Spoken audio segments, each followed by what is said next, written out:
I'm Judy Shaw for NYSE Floor Talk. Joining me today is Brad Jacobs, Chairman and CEO of XPO Logistics. Brad, thank you so much for joining me. It's my pleasure. Good to see you again, Judy. You too.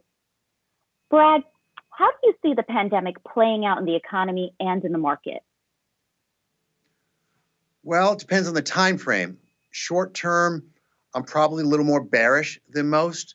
I base that on my everyday calls with customers and employees, and I don't see it picking up yet.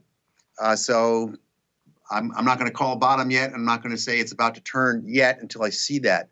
But medium term, meaning back half of the year, I do see it getting back to work in fits and starts, and I see it coming roaring back because people want to get out of their houses. They want to get back into the world. They really want to kick butt.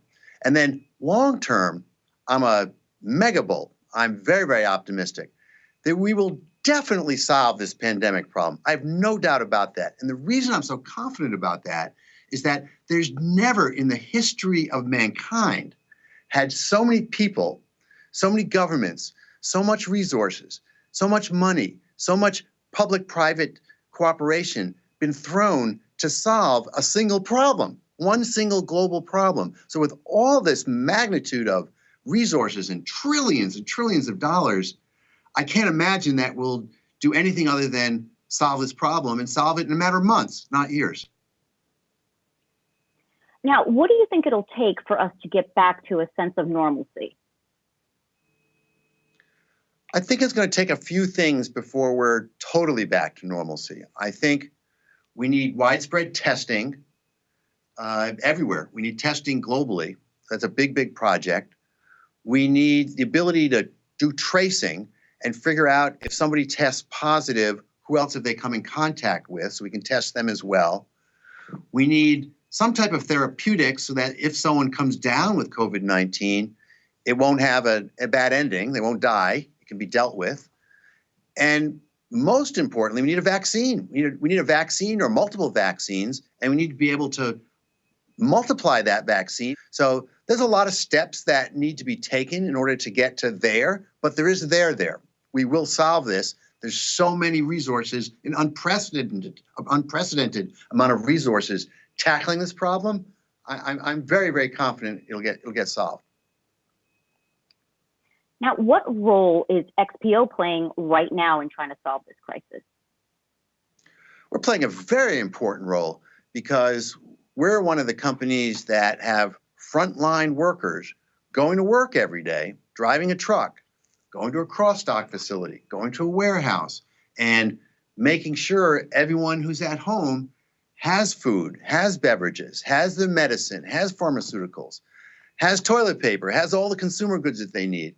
So we're really performing an essential service to keep the supply chain working during the pandemic. And I'm so grateful to our frontline workers. I'm grateful to our workers who are working from home too. They're making sacrifice and they're still getting the job done in a very effective way. But I am super grateful to our frontline workers who are putting themselves in harm's way for the greater good of society. And we're doing everything we possibly can to protect their safety, to protect their health, their mental health, their physical health, and to protect their financial health too. Next week, we'll be rolling out yet another additional incentive compensation to our drivers, to our warehouse workers, to our dock workers, to our hourly population, to show them how much we appreciate them and how much we value what they're doing.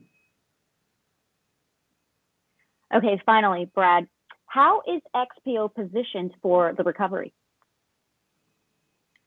Well, we're very well positioned. From a financial perspective, we're rock solid. We have over $1 billion of cash in the bank, over $1 billion of cash in the bank. We have another $500 million of lines of credit available to us.